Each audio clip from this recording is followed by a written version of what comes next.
What's up sa inyo mga sir? Ito na nga po pala, may anak na po ako at proud po ako dyan.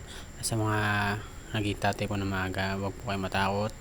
At sana maging proud kayo. Huwag niyong pagsisihan ng mga nangyari kasi blessing yan ni God.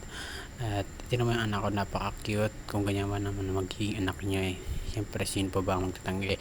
Uy, nilalaro ko po yung anak ko dyan pa kasi po iyakin po yan. Ayan po, pinapatulog po siya dyan. Kaso lang ayaw pa niya, kaya nilalaro ko po muna. Ayan na po, tinunan, napakagwapo talaga ng anak. Uy, napaka-cute. Siyempre, maganda rin yung nanay at gwapo yung tatay. What? Siyempre, wag kayo maniwala nun. Bakit yun? Eto na po, nagseryoso na po ako, mga sir. Ayan na po, sa mga magang naging tatay dyan, huwag kayong matakot. Maging proud lang kayo at gawin nyo yung tama. Huwag nyo iiwanan yung misis nyo para maging binata. Kaya, salute sa inyo mga sir. Proud na proud po ako kasi nagkaroon ako ng ganyang anak. Blessing yan ni God. Kaya mga guys, mga sir, yun lang po.